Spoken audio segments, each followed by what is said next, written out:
Today on ZZZ Made Easy, we're hopping around with Alice. This video will cover Alice's main mechanics, how you can build her, and some tips you can go into. At the end of the video, we'll cover a few extra tips. This guide was made in collaboration with Hoyoverse and contains footage from the creative beta server. Sorry for the lack of sound effects, and things are subject to change. Thank you Hoyoverse for this opportunity. Alice is an S-rank physical anomaly agent from Spook Shack. Alice increases the damage of assault through various methods and introduces a new Polarized Assault anomaly with her flashy Starshine Waltz. This is an entirely separate anomaly from regular assault, and that introduces some new mechanics to play around. To get these polarized assaults, Alice will need to bob and weave with her speedy swordplay. She is a very fun agent, although things can get a bit confusing if you're not familiar with anomaly mechanics. I recently put out a video on anomaly and disorder in Zenless Zone Zero. I'll have it linked if you need some help, but here's a quick refresher on the physical anomaly assault. Anomaly agents deal damage by filling up the anomaly gauge. For physical agents, they will trigger Assault, which is a one-time instance of damage. Enemies will then enter the flinch state for 10 seconds after. This doesn't deal extra damage, but foes will take extra days on all attacks. Alice is going to break a lot of rules when it comes to anomalies, starting with her core passive. After any squad member inflicts a physical anomaly onto the enemy, Alice will deal additional damage each 0.95 seconds of its active duration. This damage over time attack will be equal to 2.5% of the original anomaly damage. For the sake of simplicity, I would just say Alice's dot attack will deal 10 ticks over the 10-second duration of flinch. Each tick is 2.5% of the original anomaly damage, so Alice potentially increases all assault triggers by 25%. This is a pure bonus for assault, but what if the enemy were to go invulnerable or something? Then part of your dot attack won't deal damage. Additionally, if you trigger another assault before the 10 seconds are up, then you're not going to get the remaining damage of the previous dot. This is the same issue burn, shock, and corruption anomalies run into. The solution for those anomalies is to trigger a disorder, so you compress the rest of their remaining damage into one instance. Alice will actually do the same for her dot. If disorder is triggered while a physical anomaly / flinch is active, then for every 1 second remaining of the duration, increase the disorder damage multiplier by 18%. If you can trigger disorder with 10 seconds remaining, this will have a max increase of 180%. From my understanding, you can think of this part of the core passive as an addition to the physical disorder damage formula. Since assault deals all its damage up front, it only gets a tiny bonus for disorder equal to 7.5% attack for every second remaining. To account for her lost damage over time effect, Alice adds 18% to that 7.5 to get 25.5% attack per second remaining. That is not a huge increase. The regular assault disorder has a max damage potential of 525% attack. The vast majority of that just comes from simply triggering disorder at all. With Alice on the team though, the new max damage potential will be 705%. This is the extra 180% attack from the core passive. Continuing with the core passive, after Alice triggers assault on the enemy, her physical anomaly buildup rate increases by plus 25% for 30 seconds. This is at core passive level F, and it's pretty self-explanatory. Trigger assault to make triggering the next assault easier. Last, when Alice triggers assault through anomaly buildup, she gains 10 Blade Etiquette. Blade Etiquette is Alice's resource bar under her portrait. She can hold 300 points of Blade Etiquette, so 10 points per assault is kind of a small return. Do take note of the wording of these last two effects. For her buildup rate bonus, Alice just needs to trigger any assault. For the 10 Blade Etiquette, Alice needs to trigger assault through anomaly buildup. How do we trigger assault if not through anomaly buildup though? Well, we'll answer that in just a bit. Before things get complicated, Alice's additional ability is simple. She requires an anomaly or support ally to activate.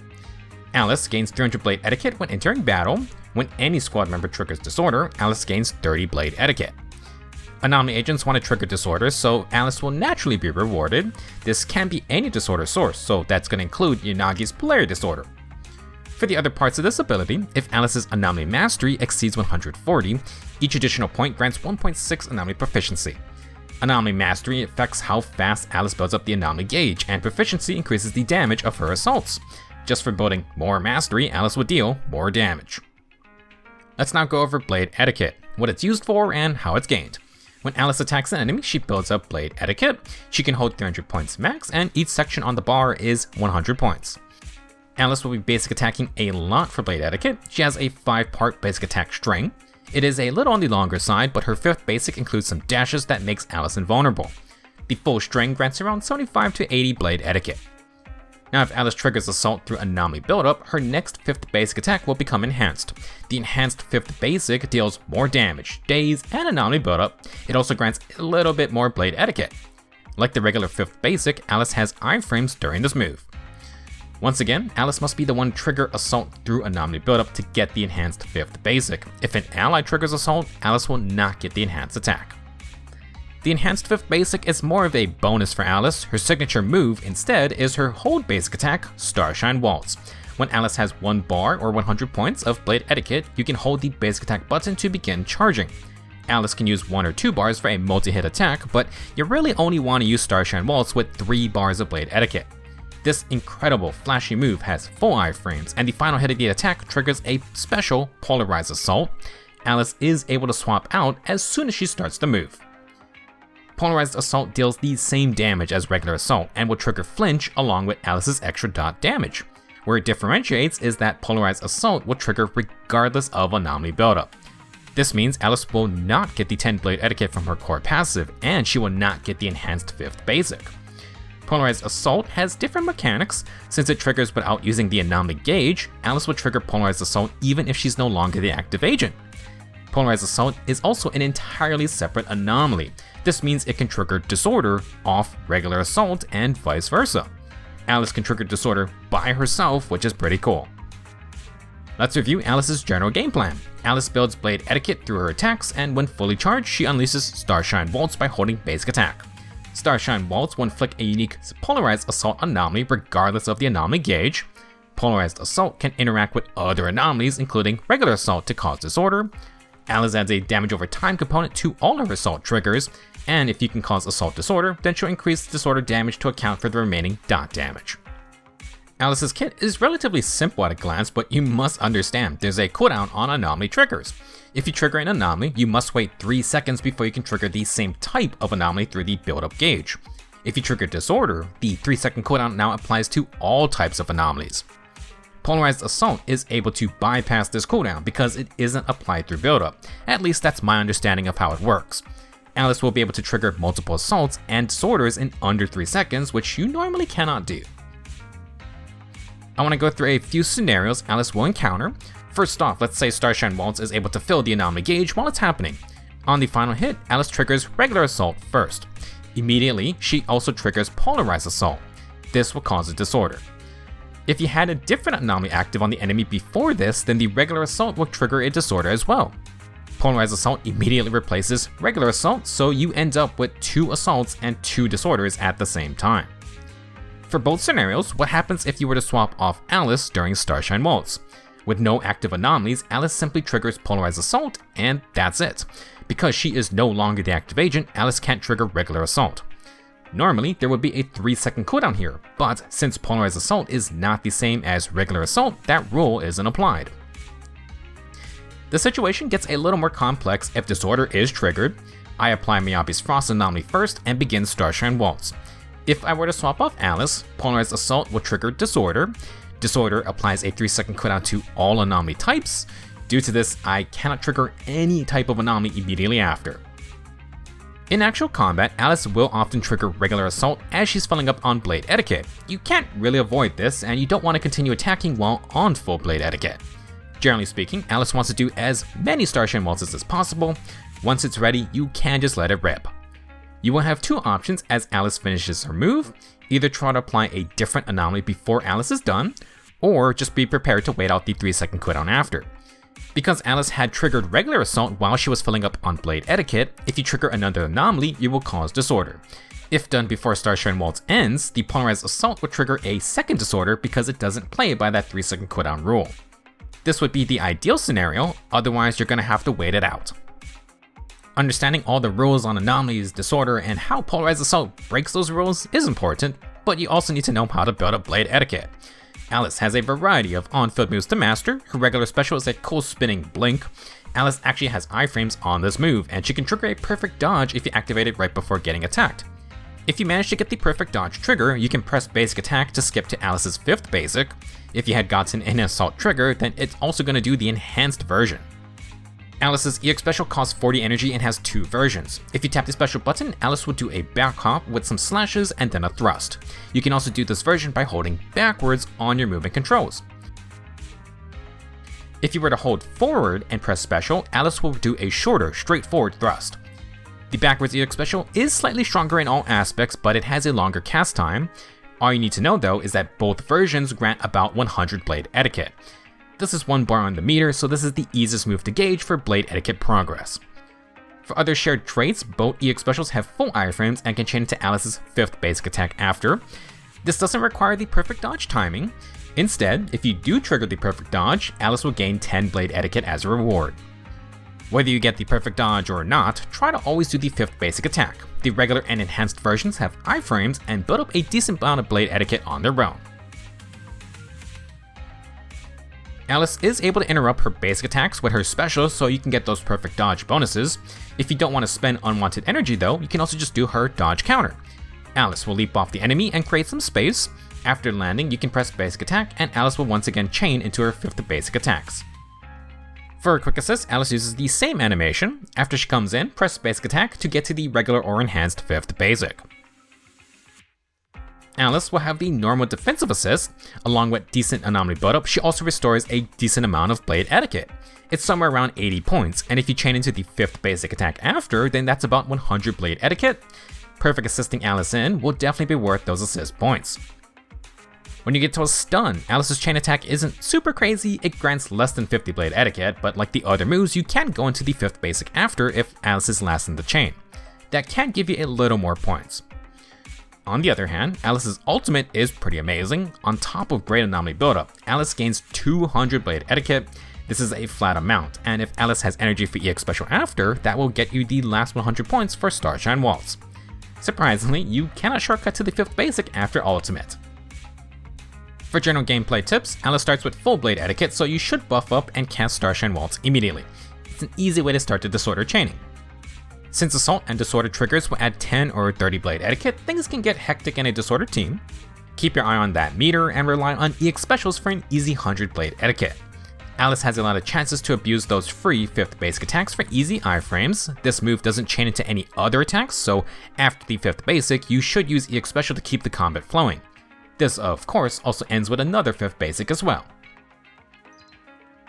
After doing Starshine Waltz, you can very easily get a second activation shortly after with ultimate and 1 EX special.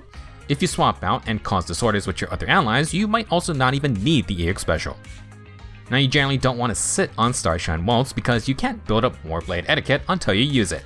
If you're really close to an assault trigger though, then it can be fine to go for the assault first, then Starshine Waltz after. Another reason you may want to save Starshine Waltz is if you're close to a stun phase. You can use it before the stun happens, and while Alice finishes, you can chain attack with your 2 other allies. The chain attack and maybe a disorder trigger will give back some blade etiquette, but Alice will need to rely on EX specials or ultimate to get a second Starshine Waltz cast. If you're not able to set up beforehand, I like to bring Alice in last in the chain attacks. That way you can do an instant Starshine Waltz or try to set up one before swapping out. The biggest thing to get used to when playing Alice is that Polarized Assault is its own anomaly, so you need to account for the 3-second anomaly cooldown more often. Every time Alice does Starshine Waltz, you should assume disorder is gonna happen. If you cannot trigger your other anomalies before Alice's finishes, then you don't want to waste your big anomaly building moves on a full anomaly gauge.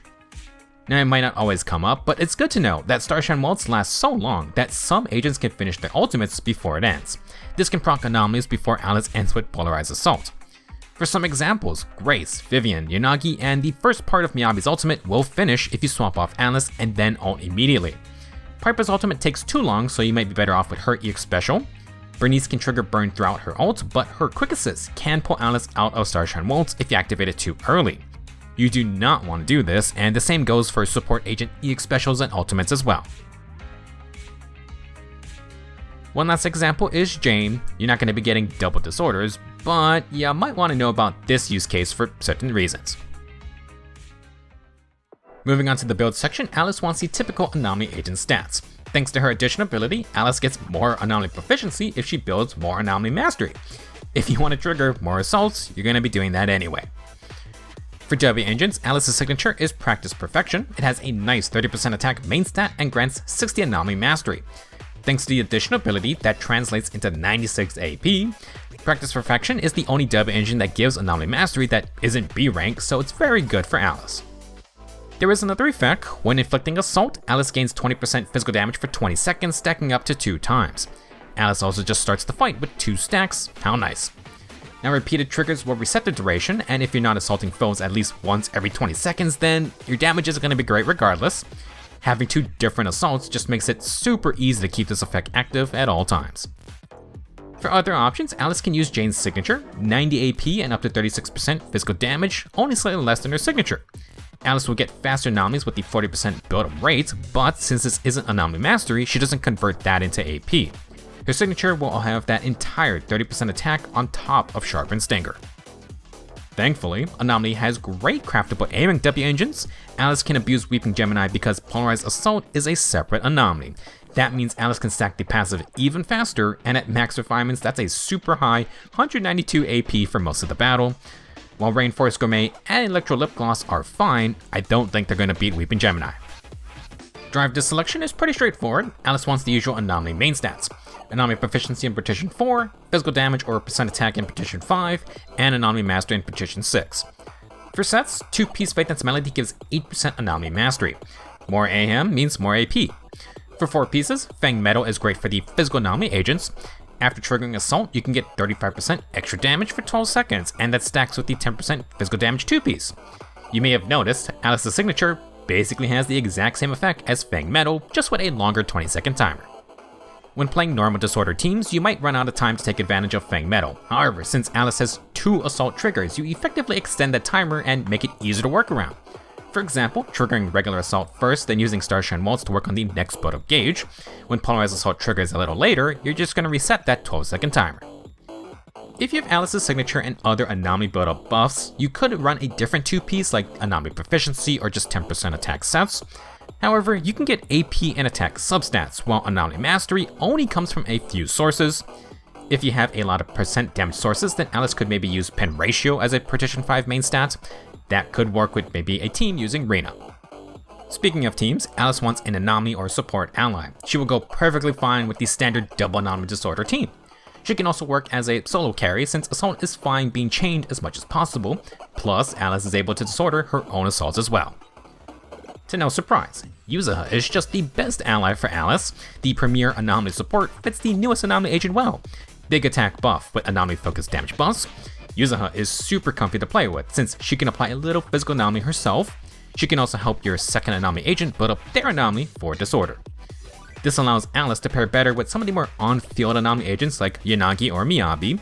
These two are running during version 2.1, and Alice has decent synergy with both.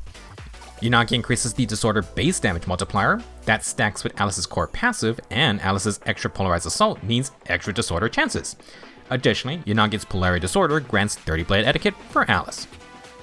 For Miyabi, you now have 2 agents who have flashy enhanced basic attacks that allow for swapping out early. Once ultimates are up, you can use Alice's Starshine Waltz then Miyabi's ults, or you could do Miyabi Shimotsuki into Alice's ult. This is a really fun team, and Starshine Waltz's Polarity Assault opens up more disorder chances which feed Miyabi more Shimotsuki stacks. When it comes to the single DPS playstyle, Alice can work with Nicole. When you do Starshine Waltz, you can bring Nicole in to apply her debuffs. Nicole does alright Anomaly build up herself, so with Yuzaha you can get some nice Ether Anomaly procs. Alice will work just fine with something like Astra plus Nicole. We are not escaping that duel just yet, although Yuzaha definitely is better tailored for Anomaly. For other disorder teams, you can use either Vivian or Bernice for better off-field burn-up. Vivian can use Astra or Nicole for extra Ether Anomaly. Bernice can use Lucy for Fire Anomaly. If you don't got Astra or Yuzaha, Lucy or Caesar will work as attack buffers. For electric agents, you could use Reyna for extra shock buffs. She would allow Grace to activate her additional ability, plus you could try Pen Ratio builds. Now, despite the electric synergy, I do like Grace with Yuzaha more. She just makes any Anomaly team much more comfy. Of course, feel free to mix and match the various Anomaly and support agents for your disorder teams. Last, a team I was pleasantly surprised by was Alice with Jane. Despite competing for the same role, I do think this team is legit. Jane's critical assaults will make Alice's dot damage stronger, and it buffs the Polarized Assault. Polarized Assault allows the full physical team to trigger Disorder, and Jane extends flinch by 5 seconds, which means an even stronger Disorder bonus thanks to Alice. Alice will want most of the field time to build up Blade Etiquette, but Jane can fill in during Starshine Waltz. Remember that her ultimate can finish before Starshine Waltz ends. This team can work without Yuzuha, but her excellent buffing and even more physical buildup just complete this all-out assault. If you have an M2 Jane, then the critical assaults would deal 100% crit damage. That would be kind of insane to see. On the topic of Mindscapes, let's briefly go through Alice's. For Mindscape 1, when Alice triggers Polarized Assault, she gains 25 Blade Etiquette. When she triggers any assault, the foe's defense is reduced by 20% for 30 seconds. M1 gives extra Blade Etiquette and a long defense shred debuff, very simple. For M2, Alice's ultimate now triggers Polarized Assault on its finishing hit. The team's assault damage and physical disorders will also get a 15% damage bonus. Last, Alice gains 1000 decibels when entering battle. M2 gives Alice another source of Polarized Assault via her ultimate and increases the general damage of assault and any physical disorders. To trigger more ultimates, Alice also gets a free 1000 decibels, very nice Mindscape. For M4, Alice ignores 10% of the foe's physical resistance. Her enhanced 5th basic attack deals 25% more anomaly buildup. M4 basically grants more damage and more anomaly trigger. Last, Mindscape 6. When Alice uses the level 3 Starshine Waltz or her ultimate, she enters the victory state for 30 seconds. When any squad member hits a foe, Alice will do a follow-up attack, dealing physical damage based on her anomaly proficiency. This can trigger once every second and can happen 6 times. The attack is guaranteed to crit, and Alice will refresh the trigger count if she re-enters victory state again. M6 gives Alice some off-field damage when allies hit an enemy. She can get 6 activations in 6 seconds if you're just constantly hitting them. If you want to invest in Alice, her signature dub engine would be nice to have, plus it will work on just about any physical anomaly agent. However, you can definitely live with the other options. Alice's Mindscapes mainly give direct damage increases, and M2 gives a second way to trigger Polarized Assault. More anomalies means more disorders, more damage, and so on. For the after party tips section, here's some extra info on moves I didn't cover. Alice's dash attack has a little bit of a lunge and will lead into her second basic attack. It basically just replaces the first basic if you continue the combo. If you decide to stick on Alice for Starshine Waltz, she will be able to chain it into her 5th basic attack. Just a reminder that triggering Polarized Assault alone will not give Alice that enhanced 5th basic. Starshine Waltz does have AoE grouping capabilities. This is excellent for Shiyu since Alice will start with full Blade Etiquette. It's not a huge deal, but Alice can aim Starshine Waltz with your movement controls. You need to be a bit quick here, but it does lock on to available targets. If you want to activate Starshine Waltz smoothly, you can hold basic attack during Alice's other moves. For example, after ultimate, chain attacks, or EX specials, just hold down the button while those animations play out, and Alice will go straight into charging. For any moves that use Alice's basic attack input, you can hold down the button and Alice will just start charging when she can. Very common to do this off a dodge counter where Alice is in the air for a good bit. Starshine Waltz will lock on from pretty far away. If you're fast enough, you can swap agents right as Alice begins to attack and your next agent will stay in place. If you're even a tiny bit slow, your agent will come in right next to the enemy. This isn't bad per se, but you do need to be wary of incoming attacks. They may have similar flashy hold basic attacks, but Alice will not stagger bosses like Miyabi, or at least not as often. While in mid-animation, you can perfect assist if you can see through all the flashing lines. Since I had some questions in my last guide, I do want to mention that Alice has hoyocreators tactical prism programs that alter her moveset. One of these gives her a brand new dodge counter / quick assist, which I cannot show in this video for reasons. It's a super cool move, but it is only for Lost Void. In addition, in the 2.1 Ghost Ship Adventure event, you can fight as Alice in a side-scrolling view. In that mode, Alice will be able to parry incoming hits with her basic attacks. That's just for the event. Alice is plenty stylish already. She's got a lot of iframe moves, and Starshine Waltz will cover the entire screen with slashes when you combo with other agents. Alice will be breaking the normal anomaly rules thanks to Polarized Assault.